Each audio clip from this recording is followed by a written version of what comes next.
Magkano nga ba mag-travel sa Baguio for 4 packs? Kalkulahin natin yan with Travel YOLO.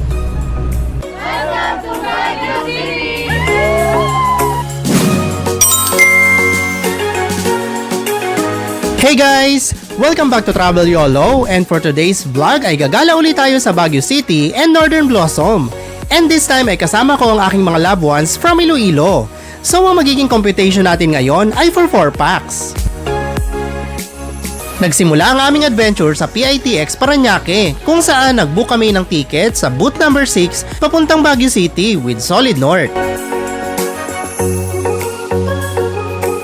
After naming magbook ng ticket ay dumiretso naman kami sa McDo para bumili ng chicken burger at iced coffee. Ang total bill namin ay 447 pesos.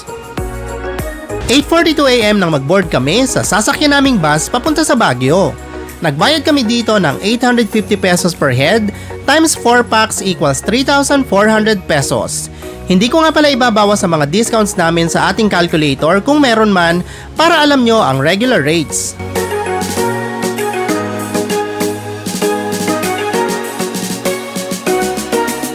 And as usual ay merong provided na snacks ang Solid North.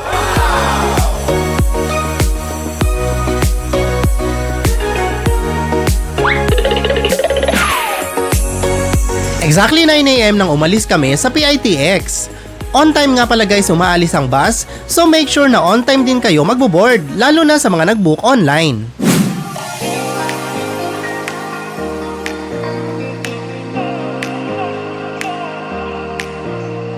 Nag-stop over nga pala kami sa La Union for few minutes, so nakabili kami ng puto at kutsinta for 100 pesos.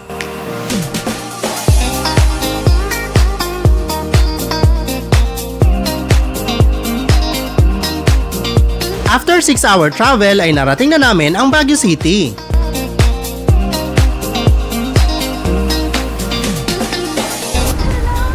Hi! Where are we going now? Hey guys! Welcome to Baguio City! Pagbaba namin ng bus ay dumiretso na kami sa binook naming accommodation sa South Terminal Inn na located mismo dito sa terminal. Marahil ay familiar kayo sa accommodation na ito dahil na-feature ko na ito sa most recent vlog ko dito sa Baguio, kung saan gumawa ako ng travel guide with expenses for Panagbanga Festival.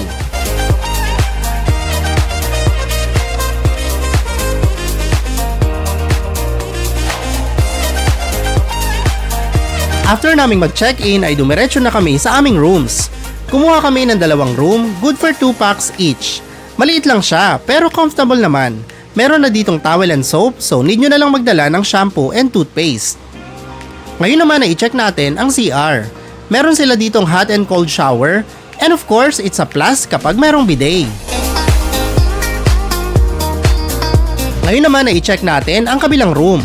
Same lang naman ang features nila, except na mas malaki ang cabinet dito, and regular TV lang yung sa amin, unlike sa kabila na smart TV, so meron silang YouTube and Netflix. 1,500 pesos ang binayaran namin bawat room per night. So that's 3,000 pesos for 2 rooms times 4 nights equals 12,000 pesos.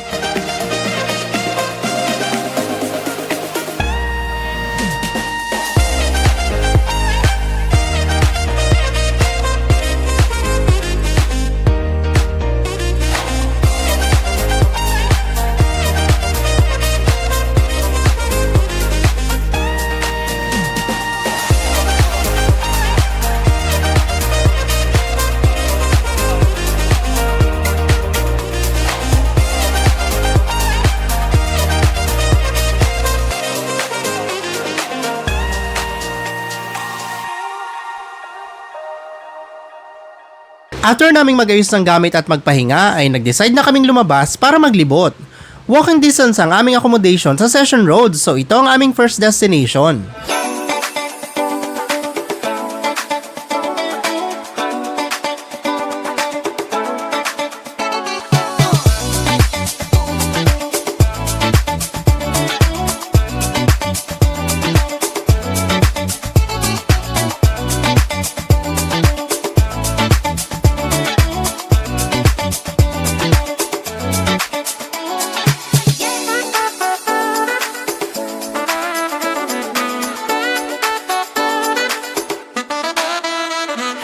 After Session Road ay dumiretso naman kami sa Burnham Park.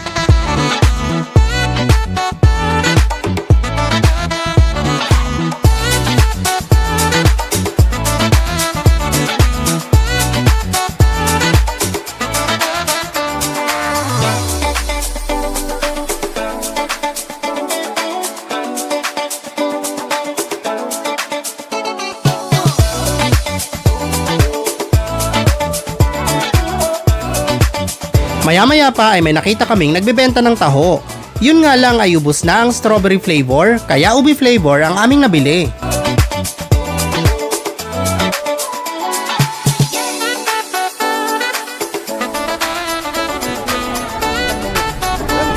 Sarap. Dali na kayo, guys.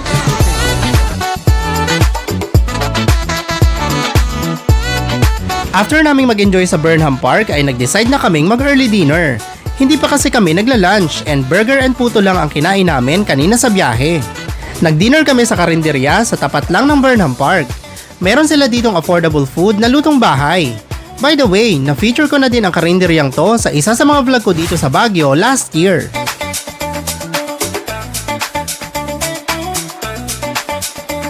Umorder kami ng pinakbet, Bicol Express, NCC Good for Sharing.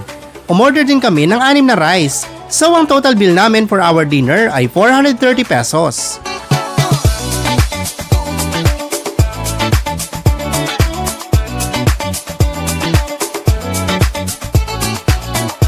After naming mag-early dinner ay nag-decide na kaming bumalik sa accommodation. Medyo pagod kasi talaga ang aking mga kasama dahil galing pa sila sa Iloilo.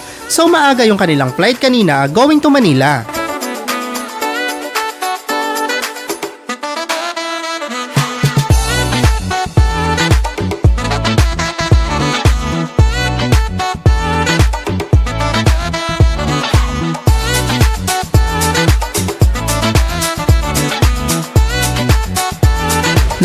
PM na mag-decide kaming lumabas ni Pat para gumala sa night market.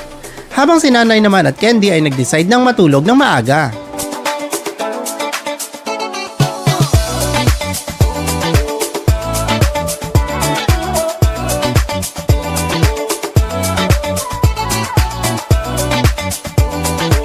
Alright guys, nandito na tayo sa night market and sobrang daming tao as usual. Hello. Hello po. Ang vlog na ito ay kinuna noong March 9, 2024 and that was Saturday kaya maraming tao. So kung pupunta kayo dito ng weekend ay magbaon ng maraming pasensya and ingatan ang inyong mga gamit para hindi masira ang inyong bakasyon.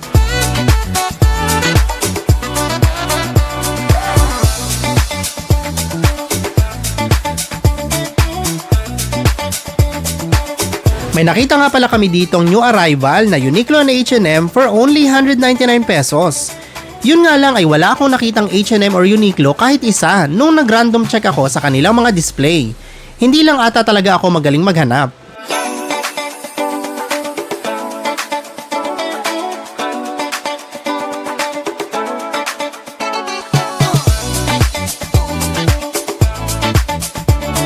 After naming maglibot sa night market ay dumiretso naman kami sa food bazaar kung saan may wide variety ng food selection.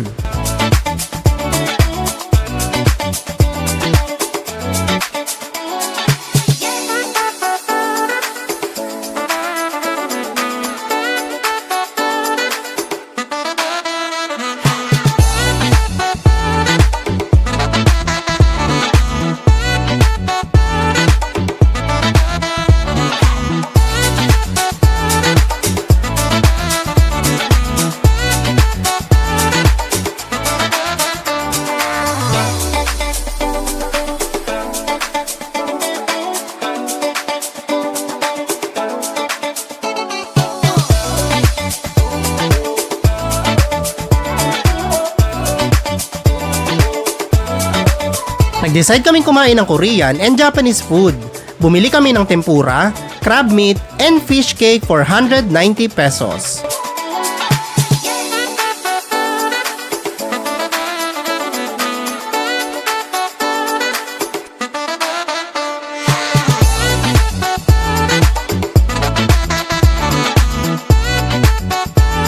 So that's it guys for our day 1 here in Baguio City. Please stay tuned dahil marami pa tayong pupuntahan sa day 2 hanggang day 5. Thank you so much guys for all your support. Please like and subscribe.